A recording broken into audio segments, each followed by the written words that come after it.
It was a legendary night in the 419 as Lou Holtz made his way to the Huntington Center, where the fantastic group made their way out to see the legend make his way on stage and speak. And we were able to catch up with him before he made his way out on stage a little bit earlier on this evening. Hi, Tom Cole for BCSN and Buckeye Broadband, and what an honor and a privilege it is to welcome in the legendary coach, Lou Holtz. Coach, thank you for coming to Toledo. Thank you for being part of this ProMedica event today. ProMedica is changing Toledo in so many positive ways. And as you know, a coach can be the first line of defense in helping a youngster with an issue, because you see it sometimes before a parent will see it. Well, I would give the freshmen a questionnaire at every school I coached. Who influenced your life the most and why? Among many other questions. And over 80% of the time, it was a coach or a teacher. It wasn't a member of the family.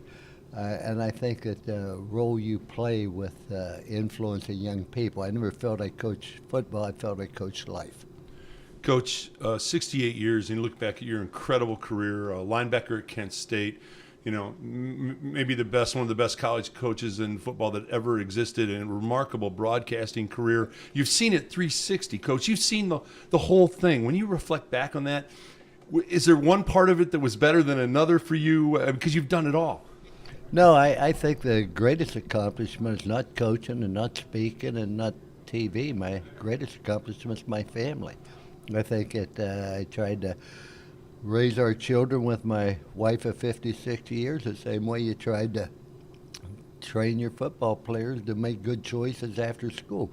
You know, as I say to the athlete, this is a 4-year decision. No, it's a 40-year decision. And the choices you make, there are 422,000 words in the English language approximately. The most important word out of those 422,000 is the word choice. Because wherever you are, good or bad, it's because choices you make. And I think we have an obligation as teachers, as coaches, as parents, to teach young people how to make good choices. That's all life is. You choose to do drugs, drop out of school, join a gang, get tattoos all over. You're choosing to have difficulty in life, and please stop blaming other people for it.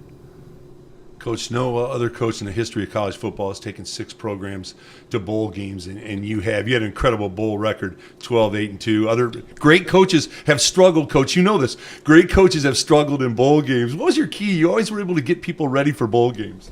I don't know. What was informed to me the average ranking of the teams we played in the bowl the 9 years at Notre Dame was like 6th in the country. I mean, you know, we always played the very best. I think you give your players something they do and then insist that they do it. You don't ask them to do something they can't do, but if they can do something, absolutely demand they do it. And Woody Hayes had a great influence on my life. I was there and we won the national championship, and he taught me your obligation as a leader is not to be well-liked or popular, but to make the athlete the very best they can and to accept the challenge. We looked at a bowl game as an opportunity to make a good season even better, not as a reward for something. If you want a reward, then stay home, pat yourself on the back. But we go there to accomplish something. Coach, on the way out, your '88 national championship team. There are so many great remembrances of that team and the players and the coaches that coached on your staff. But give me one reflection on that year. Oh, I think it could be the West Virginia game, it could be the Miami game, but I think it would be the talk I had with them during spring when there's a book that came out called The Fighting Spirit, which chronological the entire year. Well, what happened is somebody wanted to do a book on what it's like to be a coach at Notre Dame. Notre Dame said, no, we'll do it internally. So we knew we were putting out a book, but we didn't know it would be a championship season.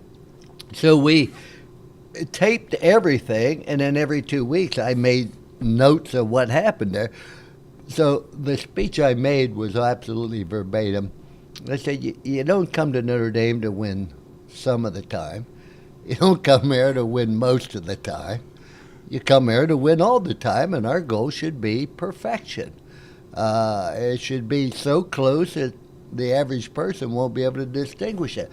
I just think the obligation we have to get people to be the very best is critical. And there are too many people that want to be well liked and let things slide in dealing with young people. Coach, you're a remarkable man. You've made a difference in so many young people's lives. It's incredible. Thank you so much for coming to Toledo and being here for this great Pro Medica event. Thank you so much, Coach. Well, let's see how they feel when I leave. They will feel that way, Coach. Trust me, I've heard you speak. There's no question about that. Thank you, Coach. Tom Cole for BCSN.